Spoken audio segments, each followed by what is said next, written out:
sou Roth Girl e hoje iremos falar sobre as diferenças entre o justnaturalismo e o utilitarismo.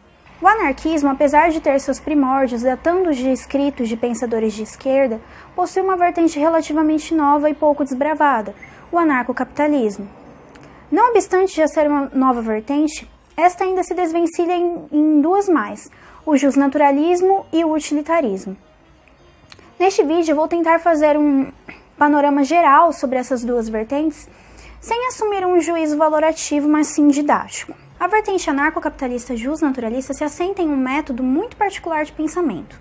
Seus pressupostos partem de deduções sobre determinados axiomas básicos e, com essas deduções, concluindo que o Estado deve acabar. Mas como se chega a essa conclusão? Todo o corpo teórico do justnaturalismo se baseia em uma só assertiva.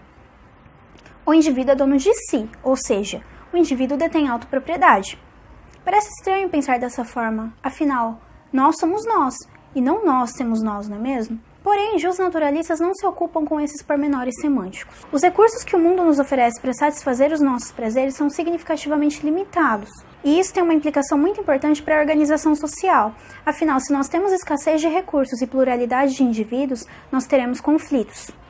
As pessoas correntemente acham que a maldade e a ganância do ser humano o fator causador de conflitos, mas é a escassez que impossibilita uma ordem social sem conflitos. E se nós temos uma sociedade de recursos escassos e indivíduos ansiando por estes recursos, e assim uma evidência de conflitos, nós temos de criar um sistema que possibilite uma convivência fruível e harmônica entre os agentes frente aos recursos.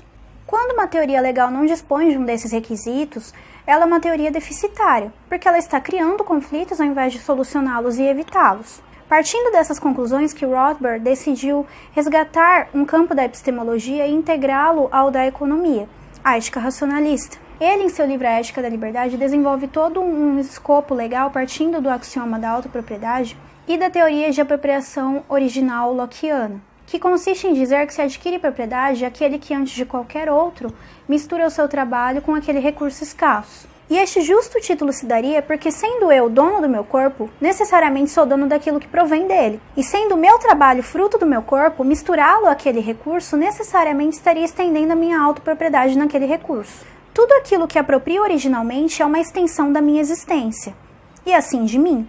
Mas por que a autopropriedade seria um ponto de partida adequado para criar uma teoria do direito justa e eficiente? Basicamente porque é impossível argumentar contra a autopropriedade sem cair em uma autocontradição. Quando se argumenta que os indivíduos não são donos de si mesmo, o interlocutor automaticamente está usando da sua autopropriedade nessa prolação. Você, o único possuidor dos recursos escassos do seu corpo, estaria invalidando a sua premissa e confirmando os pressupostos da autopropriedade.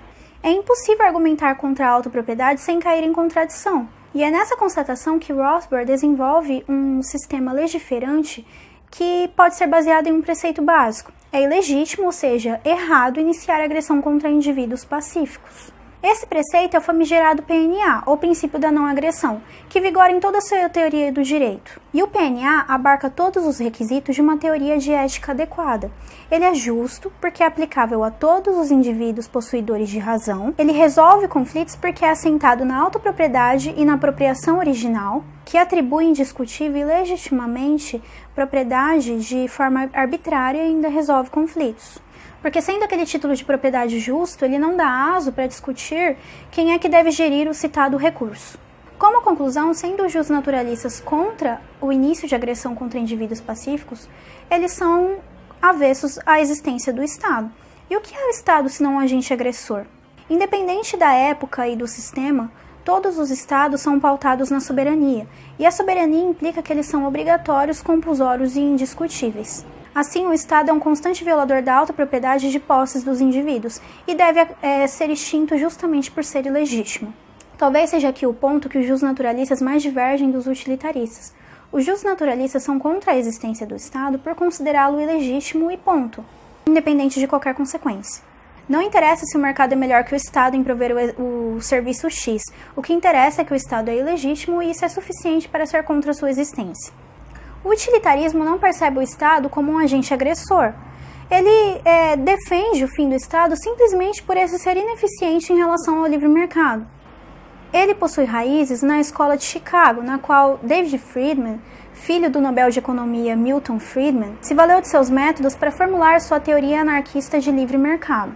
Este método é o oposto empregado pelos austríacos, sendo este empirista, enquanto o austríaco é a priorístico. Friedman não desenvolveu sua teoria anarcocapitalista baseada em direitos naturais como se valeu Rothbard, mas fundamentada em vantagens econômicas, ou seja, o mercado é sempre mais eficiente em ofertar um serviço ou um produto se comparado ao Estado. Neste sentido, David entende que serviços como justiça, segurança e leis não são a exceção à regra e que podem sim ser ofertados por empresas privadas, tais como serviços como comida, roupas e automóveis. Em vez de leis produzidas pelo monopólio estatal, que recorrentemente tendem a satisfazer o interesse de poucos em detrimento de muitos, elas seriam produzidas por entes privados, que, investidos na intenção de satisfazer os consumidores, fariam leis não para beneficiar grupos específicos, como ocorre hoje com as leis estatais,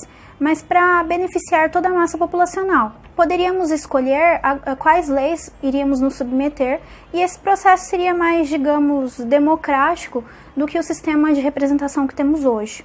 Concluindo, David prefere uma sociedade de consumidores do que de cidadãos. Outro ponto não menos importante é a defesa de que o axioma da não agressão seja insuficiente para fundamentar o libertarianismo, acreditando que seja irrelevante para a maioria das situações e que somente deva ser levado em conta para transgressões significativas. O problema é definir o que são transgressões significativas. Um bom exemplo que pode ser figurado é o seguinte: imagine que eu esteja passando do seu lado fumando e você, sem ter anuído e inalar aquela fumaça, pretende me processar por eu ter, digamos, agredido a sua saúde? Parece-me que não.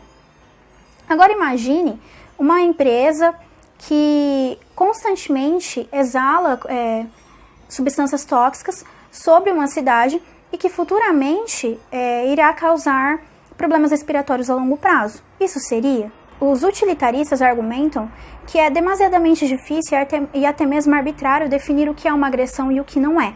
O PNA parece ser razoável para situações mais emblemáticas, como um latrocínio, mas ele não é capaz de resolver satisfatoriamente diversas situações. As principais diferenças entre essas duas correntes de pensamento são basicamente essas apresentadas.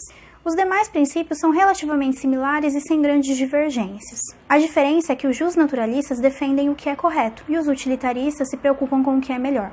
Se inscreva no canal, curta nossa página no Facebook, não se esqueçam de compartilhar e curtir os vídeos, acesse a descrição do vídeo e muito obrigada!